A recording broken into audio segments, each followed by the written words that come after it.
Hello everyone, you're welcome to Edotafia Amiibo YouTube channel, the best place for your news, entertainment and excitement. If this is your first time of coming to this channel, don't hesitate to subscribe to us, and while you are there, please click on the notification bell so that next time when we drop any video, you'll be the first to be notified. Thank you so much and God bless you.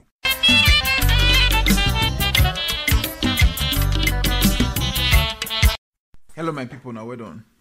Now welcome back again to Edotafia Amiibo YouTube channel. How on a day, how life, how settings, how that side. If everything is okay, then we give thanks to God Almighty.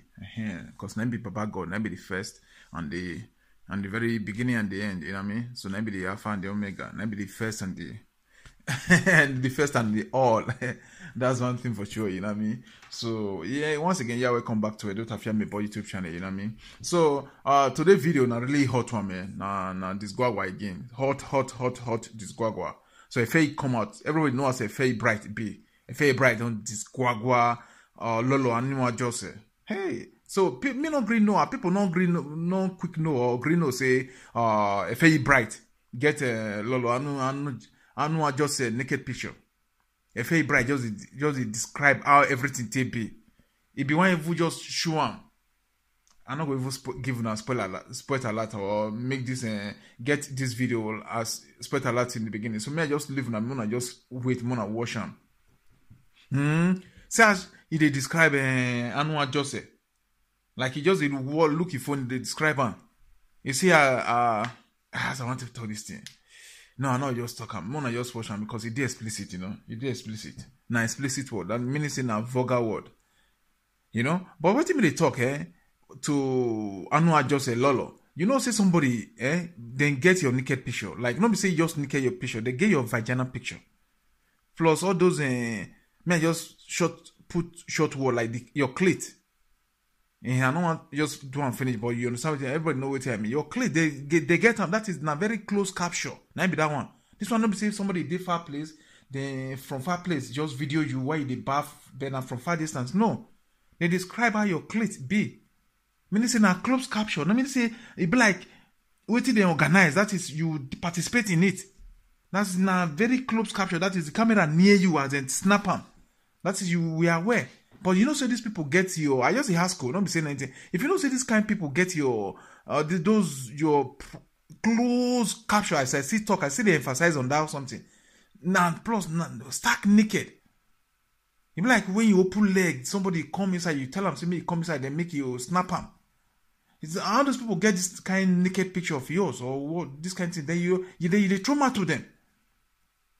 So as people call they call in the beg a fey bright. Say me no open, me no disclose, me no bring the picture come out from on Facebook.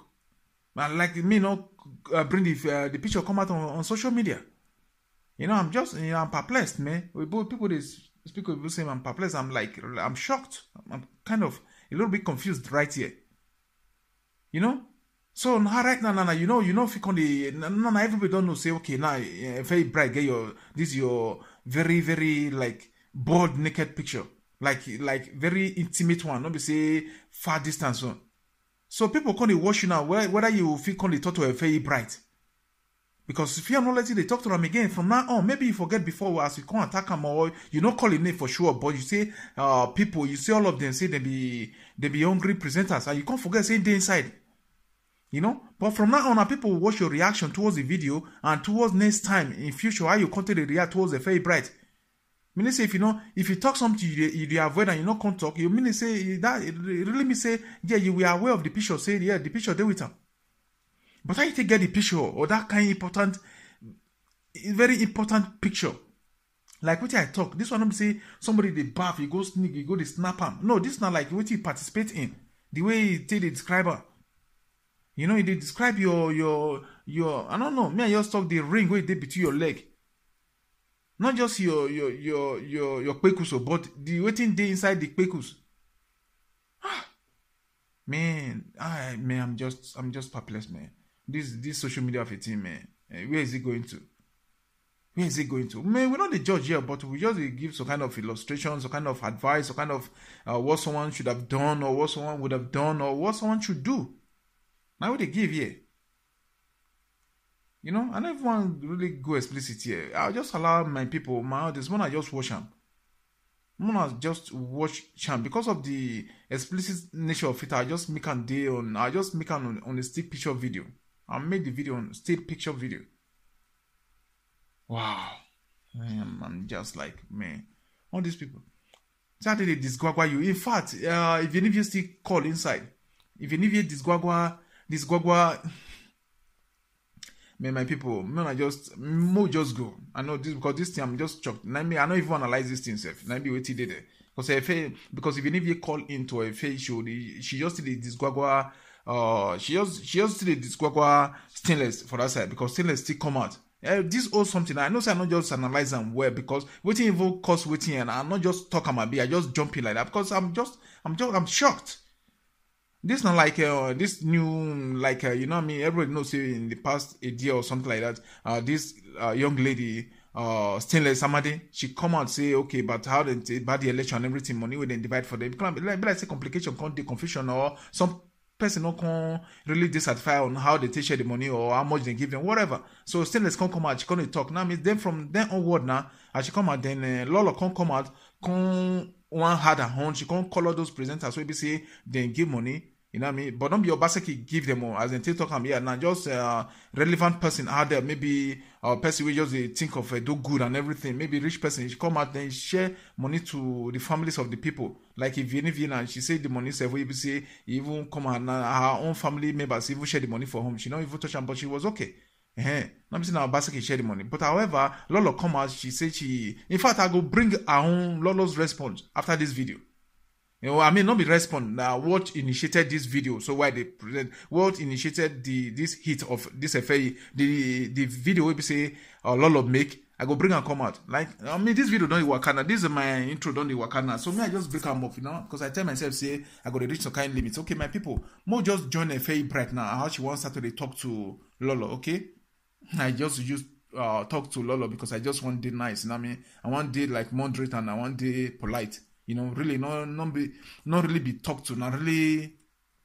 Anyway, you know, more just join a favorite, okay? Now do it. Bye bye. You declare, God punish you, Lolo. God punish you. Where I'm well at you. What bell? Don't worry. If you don't delay my program, I'll bring your total command. What bell? What bell? The position me, man. Ni set go back bishwe. Down. Down. It all my you. I will on good presenter. Or we go no matter no mama. What bell? What bell? Muda ogun back bishwe. Ogun back bishwe. Me. Ogun back bishwe. You said to me now, man. Ni e kongi e yo ogun back bishwe lolo. Muda ome. Uwe amula de ogun back bishwe. Gwe, o wa mamuwe.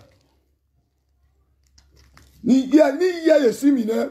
Ni ye see me where yo nu gbe o yo do. O idiot. Ogo gbe la gbuju e. Gwe no mama. We be ago. Who agu me go. We le long clito. Ogo gbe la gbuju e. Lolo. This message. Now phase 1. Now I want give you Lolo. Lolo aja no se. Lolo aja no se. Lolo the long clito. Now you be hungry presenter. You know what I can't tell you now?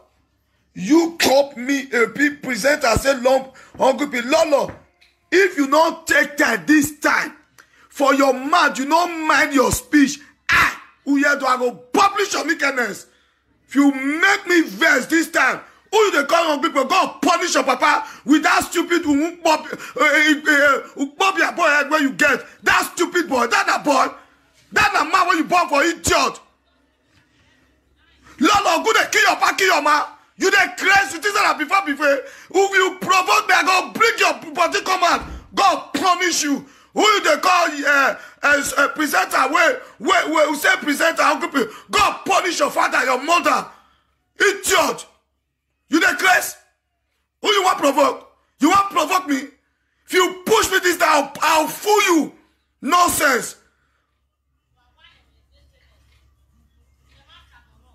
See this, yeah, Lolo. condemn human being. You dey craze? You look me like ugly presenter. God punish your papa, your mama. That useless Igbo man wey head bend go one place where you marry. That yeah man wey you marry, wey head bend go one place. Yeah, you dey come out. Lolo, the man wey you marry, wey head bend go one place, now you dey come out. I dey ask you, the man wey you marry, wey head bend go one place, now you dey come out. You dey craze? You go say people wey campaign, God punish you. In short, I want begin wash up your mekus now. Go back bishwe. Ya mwe video. Ya mwe wela jana. What bell? What bell? I'll put the memory card come out now. What bell? I must wash up mekus say GP now. What bell? Down idiot. See, I'll bring a come out. It's there here. Your mekus there here. See, this that your way. Your mekus there here. See, I'll bring your mekus come out here. I want to choose a drink beer. Now what bell? May I put up a phone? You are a useless girl. You are a bastard. Nonsense. Nonsense. It's your girl. You know the thought. See this useless, hopeless girl. See this yeah girl. You the mad? You wear breast big anyhow, wear long rich girl.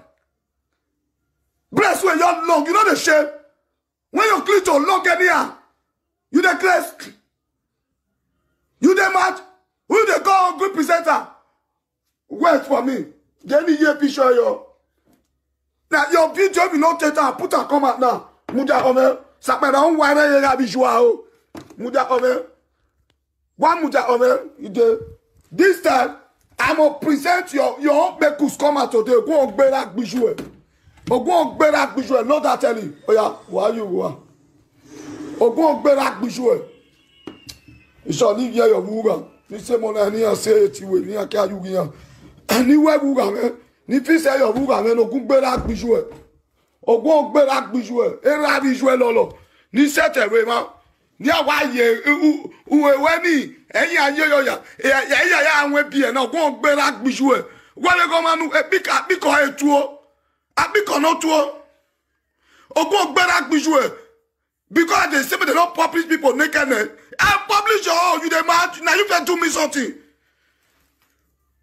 If you do me something, I don't give you last warning. I give you last warning. Be careful. Be careful about me. Don't ever. If you do me this time, an eye for an eye, a tooth for a tooth, God punish you. You say a good presenter. You the grace. God punish you, Lolo. God on where I'm well at you. What bell? Don't worry. If you don't delay my program, I'll bring your total command. What bell? What bell? The position me, man. Ni set a go berak bishwe. Down. It's all my you. I will on good presenter. Or we go no matter no mama. What bell? What bell? Muda or go berak bishwe. Ogun berak bijoué, mais ogun berak bijoué. Il s'est terminé, mais ni est congi, ogun berak bijoué lolo. Muda ove. Ouwe amula di ogun berak bijoué. Ouais, on va moué. Ni ye simine. Ni ye simi we yo, nou be yo do. Ou idiot. Ogo berak bijoué. Gwe no maman. Ou we bi agwa, ou agui me gwa. Gwe le long clito. Ogo berak bijoué.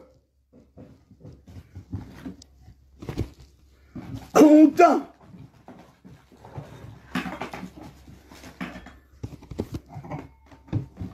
Go berak bijoué. Awe hungry presenter. Ah wa bera wa bijoué. I be hungry presenter. You jobless girl. Go berak bijoué. Ouais. Oh, go berak bijoué. I just talk to people since peaceful. I just because I want to leave everybody. You think I know what they do? Book beruak bijouan. Oh, good beruak bijouan. Who's one? Oh, go beruak bijouan. Ni ya yone. Gun berak bijoué. Dan. Oh oui. Uzuo. Who orifie memory card we kwa? Ima pie memory card we kwa. A long clito. Me we Google. Go.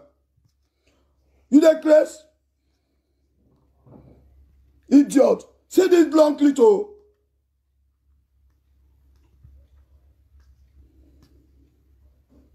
Go on, better.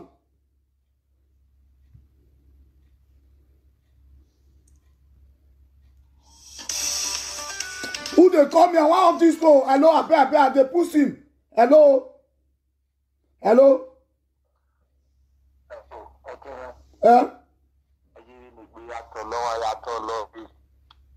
Where? Hello. Is that me where?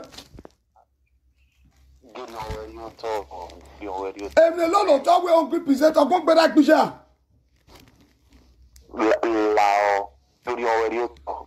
Pẹ́pẹ́ ogé ẹ̀wẹ̀ òyìnbó ẹ̀ gírí ọwọ́ rí ó tọ̀. Wọ́n ní ọdún àgúnmẹ̀kún ẹ̀ níyàn. Yẹnẹ àbíkọ̀ ẹ̀ta. Àbíkọ̀ ọ̀ṣùwà. Àbíkọ̀ náà yà gbígbé àjà níyìn nìyà. Àbíkọ̀ náà tó ní. Abiko umage blue film my brother then abiko jazz wo abiko to feel why you Joshua wa bera wa bije o me me Majority oh ya you we on good presenter ogo gbera gbiju e majority my brother majority of those Boko Haram commenters, they are waiting to see their people leave Lolo alone. Say I show anything. See I. Oh, that way I'm wearing. No. Well. Guri where you talk. Say I show you rock. Say I. Now. Well, my baby no yata. Me ma e pa yo do amu e mame. Oh, amu me very total. What nonsense is that? My brother, say I. Say I. Yeah, but yeah, they see me there. Ni again no. Where say my brother? Yeah, nuta. Oma. Okay. Hello, be this or that color be this. Hello, caller. Hello, Uncle. Good evening. Good evening. This is my first time of calling you. I'll be following you, okay? Yes. I just saw you're angry, I beg, Uncle, I beg. This is not my first time. I'm calling on behalf of my sister, Jennifer Collins, I beg. No carry anything come out, I beg. You know what I'm going to say on good presenter? You Tito, when I take up my family? Lao. No, Jennifer Collins is your sister. Okay. Because of Evie, because of Monica, because of those don't know my sister. Now, first time when they call, so now we'll go. Yeah, no problem. Now, brother. This is my first time. Okay, I've been calling you. I know they call. Now, brother. Now. Oma, thank you so much. Yes, John. Ciao. Nonsense girl. Hey, Lolo, you the craze? I don't put up for this sim already. The craze. Make her on the phone, make it on well. Me everything Saturn. I go pay on the phone, off the phone. I go pay off the phone. I'll pay off and so that I'll tell you say there with me. I'll off and on. I don't put the memory card. You the craze? You the craze? You the mad? You look me like you know what I do. You say hungry presenter. Sakperon wire you have visual. In Abaseki I go kill your head. See this here woman. Abaseki matter I dey kill you. Abaseki don't win, make una dey cry. He don't win, God punish you. Make her honor. I better pay honor, but I don't put her inside. Nonsense. As I don't put her inside, make her honor, make it reset. Enter this phone. You dey mad. I don't put her inside here now. Now, because people don't put her inside, make the phone on now. Nonsense. Ça peut en voir ya visual. Done. Apiko not trop. Apiko na yawe blue film. Apiko blue film. Ugbo. Wa tu be gimme. Mais tu be gume. Ça peut en voir ya visual. On y ne. Va ya obé ma. Obia o no kon be ya obe yan. But on ni ne ni ruwe wa gbe o. Abi kono tu o. Wa gbe o. Undan. See this long clito. You a girl look you the just because Obaseki I go kill your head. Ya mo clito well at wa gbe o lolo. Hello? Hello? Hello? Imo ye speaker na. Ni mo ye speaker je ni mo yo. Imo yo na. I want to ask you a question. You be talk by me, yes. Abi? Yeah. I didn't yet hear to every no suo betray and ya betray. I say, I know what I'm about to say. Why, yeah, as soon as you have video, I want to see here. There is no soon. I think I will break it. I'll watch your team there. But as soon as you have discovered, I'm not okay. If you after my way, plan to another, it's a TV station. Oh, that's right, Excellency, if you don't come well, where if you don't get us on, let the other Kalea, one if you know this one. If you never say, when they get one, no, they come, oh, but no one the question. I think I have breaky. The Celeste is everywhere. How about it here? Nima will call. You confirm it already. You know what Celeste? Many problem with Tigo. But I now go. But I'm not your many guy. Tigo na. If you never ask what I was your if you leave you, Mont is damn your man. Mont, if you leave you, damn your man. Mon tio bi jouer. Ina wi ivio unwina. Ina we ne mi ya jena. Menu wa be camper no baseki. So that when we ya na mon tio bi jouer na ivie. Nou ve file. Mina we maya no mina no baseki na ni ma wina se. E a baseki ma mi go bi manuel le stele sitae. No, you may have le stele sitae. Ose Morocco le ole Morocco. Where? Who le stele sitae.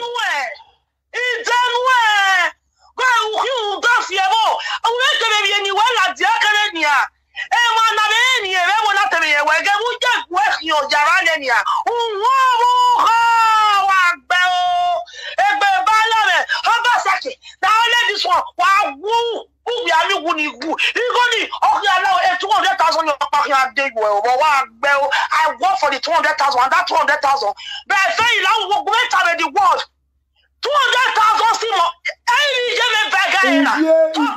If you tell me my then damn your man. Damn your man. Yeah, what go work on every man. I'm not doing your police. Then what you have gone to Morocco. Oh, Morocco. Get now we are. Where get it? Wow, yeah. What bow? Well, me is a doctor. One of your one at the over, but you're both your one naked. You know, we're going to break it or whatever. You know what? KK is one of the prisoners. You think I'm a fool. Now, inside the game with day, everybody, more you fear the league bag, but now inside the matter with day. That's how it goes. Lolo, where one young boy, why Lolo time? I won't be sure of my Lolo time. And I'll be blasted. If you. Okay. Lolo now, Lolo, we walk up. You beg him, I know, be me blasting a Yakubena. Oh, Danny, you want oh, Yahweh. Oh, woman, 50 euro a shabo. What, 50 euro la muele la dia. Muela dia, kaka no 20 lagalaga. Muela dia. When you want to go, I go see you about Sile. Oh, my God, go baby, I feel well. Now we'll go for course or lay. I have seen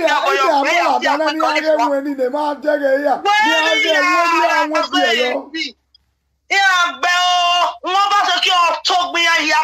Oh, bus of your here. If you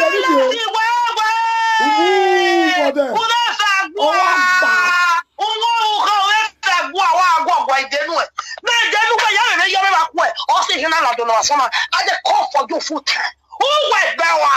You dey mad? Ole Morocco, if woman was sick, but I don't have I don't pull in on who were they? Well, where be I? Oh, yeah.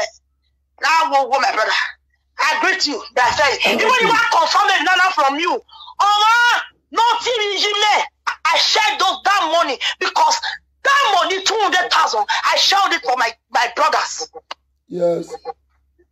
You understand? I say you were the one that called my younger brother. A video, man. Okay, not a pic. Oh, he must send you a video. Okay, yeah. He might not see it. Okay, What's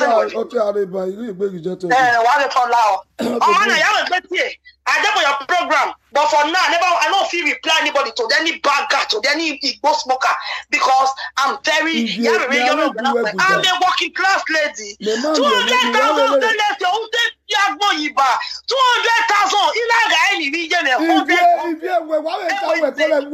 200,000, ni nous caper so that avant to mobilize the government PDP I government man you know what to me I we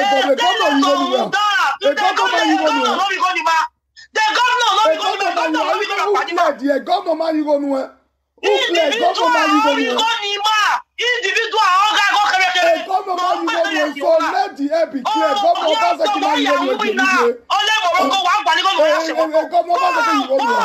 Obaseki did not give us money. My young company, Manik been an evidence, that's why we are located in Imataso. Now, so we are still waiting on that Ben of Palestine. No, that's my car. No, what we have about after Logan. Idiot fellow. Rubbish motherfucker. I am going to disqualify. Why then you be need more because everywhere. Apike lolo. Apiko. Clinton, lolo, Clinton. Okay, on va te call him. Nika pique. My presenter. Let me pick this one. Nigga Guan. Domi Diva. Domini pick on another. Ike soin. Il only pick because all night good fancy man. Good fancy man, you know. A good fancy no call him man. Dominion. On my phone evasion. Dominion my baby. So today, this coco biri. A Dominion will maintain. I'll give him a like. I'll give him a love. I'll give him a like. Well, no guan. We'll give him a love because there when I can pick up one. Hello guys, you're welcome back. Thanks for watching the video. I hope you did enjoy the video. If you did, please subscribe to my YouTube channel, and while you are at that, don't forget to click on the notification bell so that next time when my video drops, you will be notified. And one more thing I'd like to say is that if there's anything that you guys would like me to change, like an addition or an increase to anything I'm doing with my video production, or like a reduction or decrease or take away from my video production, don't hesitate to leave your comment or your suggestion, your opinions on the comment section. And believe me, I read every comment and I'll know what changes to be made. Thank you all so much for watching once again. Bye.